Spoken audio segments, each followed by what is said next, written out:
Hello guys, welcome back my YouTube channel. और आज यहाँ पे हम देखने वाले हैं जो 11th क्लास का जो बायोलॉजी का प्रैक्टिकल है उसका जो फर्स्ट पार्ट है ए वाला, उसके अंदर preparation of stain squares of the onion root tip for the study of mitosis, ये वाला जो एक्सपेरिमेंट है इसके बारे में हम लोग देखने वाले हैं, इसके क्वेश्चन आंसर के बारे में। तो इसके अंदर हमें सबसे पहले तो एम दिया रहता है किसी भी एक्सपेरिमेंट का, तो यहाँ पे एम दिया गया है। साथ में यहाँ पे हमें रिक्वायरमेंट दी गई है कि हमें किन किन चीज़ों की आवश्यकता होगी ये एक्सपेरिमेंट को करने के लिए। ठीक है, तो यहाँ पे सभी जो भी चीज़ें हमें लगने वाली है इस एक्सपेरिमेंट के लिए वो सभी चीज़ें यहाँ पे आपको दी गई है। उसके बाद यहाँ पे इंट्रोडक्शन दिया है कि जो भी आप माइटोसिस के बारे में जानते हैं, ठीक है, उसके अंदर किस तरह से डिवीज़न होता है, ये सभी चीज़ें यहाँ पे आपको दी गई हैं। ठीक है, उसके बाद यहाँ पे आपको प्रोसीजर दिया गया है for the growing root tip. तो यहाँ पे आपको पहला जो पार्ट है उसके अंदर ग्रोइंग द रूट टिप। तो यहाँ पे जो ओनियन आपने देखा होगा, प्याज, ठीक है, तो प्याज के नीचे आपको रूट्स दिखाई देते होंगे। ठीक है, उन्हीं के बारे में हम लोग क्या करेंगे, उसके अंदर किस तरह का डिवीजन होता है इसके बारे में हम लोग यहाँ पे जो प्रैक्टिकल है उसको परफॉर्म करने वाले हैं। ठीक है, तो यहाँ पे जो सबसे पहला पार्ट ए है उसके अंदर हमें क्या करना है, जो रूट टिप है उसको ग्रो करना है। तो आप रूट टिप को किस तरह से ग्रो कर सकते हैं, ठीक है, तो अगर आप अच्छे से उसको ग्रो करोगे तो उतना अच्छा आपको क्या मिलेगा, उसके अंदर आप उसको स्टडी कर सकते हो। तो इसके लिए आपको प्रोसीजर यहाँ पे दिया है और इसके अकॉर्डिंग ही क्या करना है, आपको जो पहला पार्ट है उसको कंप्लीट करना है। ठीक है, उसके बाद यहाँ पे आपको स्लाइड प्रिपरेशन के लिए ये दिया है, ठीक है, प्रोसीजर दिया है। तो स्लाइड प्रिपरेशन आपको किस तरह से करना है और उसको कितने पे ऑब्जर्व करना है, ये सभी चीज़ें यहाँ पे अच्छे से आपको प्रिकॉशन के अंदर प्रोसीजर के अंदर दी गई है। तो आपको ये स्टेप बाय स्टेप फॉलो करना है और इसके हिसाब से ही आपको प्रैक्टिकल परफॉर्म करना है।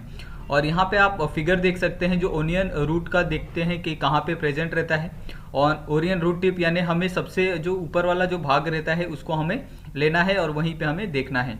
ठीक है, और एक्सप्लेनेशन ऑफ माइटोसिस प्रोसेस, तो यहाँ पे एक्सप्लेनेशन ऑफ माइटोसिस प्रोसेस अच्छे से यहाँ पे दिया गया है 2 स्टेज में, क्रायोकाइनेसिस और साइटोकाइनेसिस। ठीक है, उसके अंदर जो भी फेज आते हैं, प्रोफेज, मेटाफेज, एनाफेज, टीलोफेज और साइटोकाइनेसिस, ये सभी चीज़ें यहाँ पे दी गई हैं। ठीक है, उसके बाद यहाँ पे हमें एक्टिविटी दिया गया है, label the diagram as per your observation.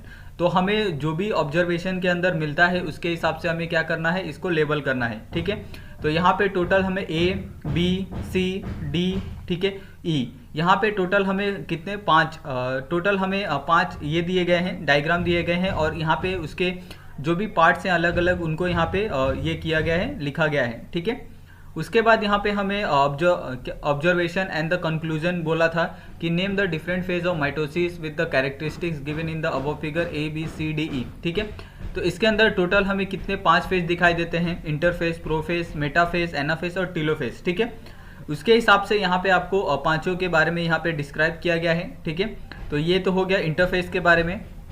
उसके बाद यहाँ पे प्रोफेज, मेटाफेज, एनाफेज, टीलोफेज, ये 4 भी यहाँ पे आपको अच्छे से डिस्क्राइब करके दिया गया है।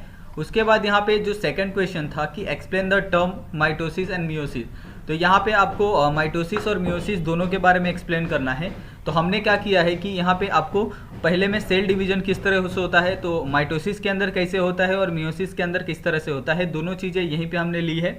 उसके बाद डॉटर सेल नंबर कितने होते हैं, जेनेटिक कंपोजिशन कितना होता है, लेंथ क्या होता है, ठीक है, और फिर टेट्राड फॉर्मेशन किस तरह से होता है, क्रोमोसोम अलाइनमेंट किस तरह से होता है और क्रोमोसोम सेपरेशन किस तरह से होता है, सभी चीज़ें यहाँ पे माइटोसिस और मियोसिस के बेस पे यहाँ पे ली गई हैं। ठीक है, उसके बाद यहाँ पे हमें observe the diagram, identify and right the detail, तो हमें इस डायग्राम को ऑब्जर्व करके डिटेल लिखने के लिए कहा गया था। तो जो पहला है वो है प्रोफेज, सेकेंड है टीलोफेज और थर्ड है एनाफेज। ठीक है, और इसके हिसाब से हमें उनके बारे में लिखना था। तो ये पहला हमारा प्रोफेज है, सेकंड वाला टीलोफेज है और जो थर्ड वाला है वो है एनाफेज है। तो तीनों के बारे में यहाँ पे थोड़ा बहुत लिखा गया है। ठीक है, और आप अगर कुछ और ऑब्जर्व करते हैं उनके अंदर तो उसके हिसाब से भी आप लिख सकते हैं।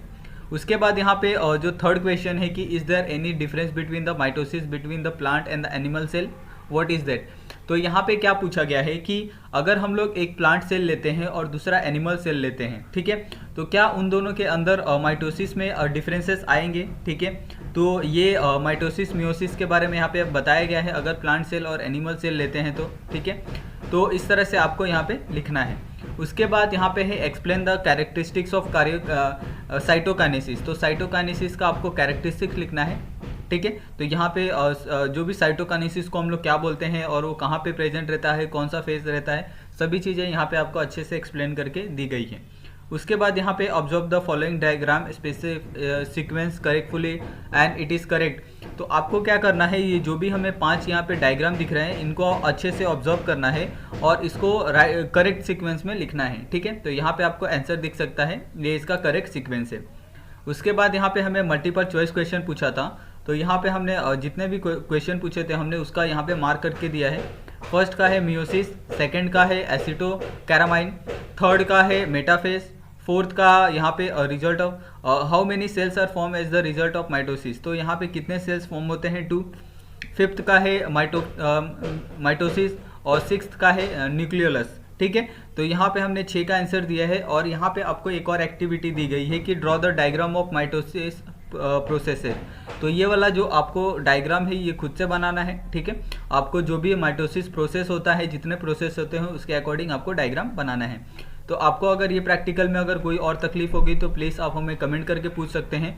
और आप सभी का ये वीडियो देखने के लिए बहुत बहुत धन्यवाद। मिलते हैं नेक्स्ट वीडियो में एक नए टॉपिक के साथ।